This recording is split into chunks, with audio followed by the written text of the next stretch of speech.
പ്രിയപ്പെട്ട ഉദ്യോഗാർത്ഥികളെ, കാത്തിരിപ്പിനൊടുവിൽ HSA സോഷ്യൽ സയൻസിന്റെ നോട്ടിഫിക്കേഷൻ പ്രസിദ്ധീകരിക്കാൻ PSC തീരുമാനിച്ചിരിക്കുകയാണ്.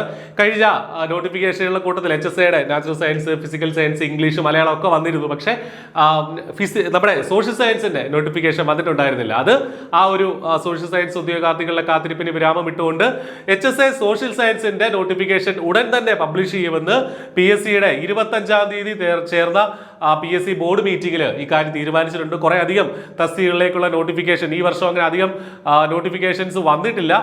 നമുക്കറിയാം KS നോട്ടിഫിക്കേഷനാണ് ഈ വർഷം വന്ന പ്രധാനപ്പെട്ട നോട്ടിഫിക്കേഷൻ. അപ്പോൾ മറ്റു കുറെ നോട്ടിഫിക്കേഷനുകൾ വരുന്നുണ്ട്. അക്കൂട്ടത്തിൽ നമ്മളെ സംബന്ധിച്ച് ഇമ്പോർട്ടൻ്റ് ആയിട്ട് നമുക്ക് പറയാനുള്ളത് വിവിധ ജില്ലകളിൽ വിദ്യാഭ്യാസ വകുപ്പിൽ ഹൈസ്കൂൾ ടീച്ചർ സോഷ്യൽ സയൻസ് എന്ന് വളരെ കൃത്യമായിട്ട് ഇവിടെ പറയുന്നുണ്ട്. വിദ്യാഭ്യാസ വകുപ്പിൽ സോഷ്യൽ സയൻസ് എന്ന് തന്നെയാണ് ഈ നോട്ടിഫിക്കേഷനിലുള്ളത്. അപ്പൊ ജില്ലാ അടിസ്ഥാനത്തിലുള്ള നിയമനമാണ് കാര്യങ്ങളൊക്കെ നമുക്കറിയാം. അപ്പോൾ സോഷ്യൽ സയൻസ് HSA സോഷ്യൽ സയൻസിന്റെ നോട്ടിഫിക്കേഷൻ വരികയാണ് ഈ മാസം തന്നെ. അധികം വൈകാതെ തന്നെ നമുക്ക് നോട്ടിഫിക്കേഷൻ പ്രതീക്ഷിക്കാം.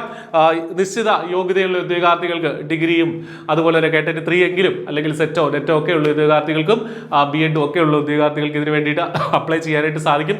ഓൾറെഡി ഇതിനു വേണ്ടി പഠിക്കുന്ന ഉദ്യോഗാർത്ഥികളുണ്ട്. I+ന്റെ ഏറ്റവും ഇന്റൻസീവ് ആയിട്ടുള്ള കോച്ചിങ് വളരെ ഭംഗിയായിട്ട് മുന്നോട്ട് പോകുന്നുണ്ട്. നിങ്ങൾക്ക് I+ന്റെ കോഴ്സിൽ ജോയിൻ ചെയ്യാനായിട്ട് സാധിക്കും. വീക്ക്ലി ടെസ്റ്റുകളും അതുപോലെ തന്നെ റിവിഷനും ഒക്കെ ആയിട്ട് നമ്മുടെ കോഴ്സുകൾ പുരോഗമിക്കുകയാണ്. വളരെ ചെറിയ ഫീസിൽ I+ന്റെ കോഴ്സിൽ എൻറോൾ ചെയ്യാം. വീഡിയോ ഡിസ്ക്രിപ്ഷനിൽ കോഴ്സിന്റെ ലിങ്കുകൾ നിങ്ങൾക്ക് അവിടെ ട്രയൽ ക്ലാസ് കാണാം. അഡ്മിഷൻ എടുക്കാൻ വേണ്ടിയിട്ട് ഗൂഗിൾ ഫോം ഫില്ല് ചെയ്യുക, അല്ലെങ്കിൽ ആ നമ്പറുകളിൽ വിളിക്കുക. ഓക്കെ, അപ്പോൾ പഠിച്ചു തുടങ്ങുക. കൃത്യമായിട്ട് ഈ പരീക്ഷ ഒരുപക്ഷെ ഈ വർഷം തന്നെ കണ്ടേക്കാം. ഈ വർഷം വന്നാലേ ഈ വർഷം അവസാനത്തേക്ക് ഉണ്ടാവുള്ളൂ. എന്താണെങ്കിലും ഏറ്റവും ചുരുങ്ങിയത് 6 മാസം നമുക്ക് പഠിക്കാനായിട്ട് കിട്ടും. അപ്പോൾ സിസ്റ്റമാറ്റിക്കായിട്ട് നമ്മുടെ മുന്നിൽ സിലബസ് ഉണ്ട്.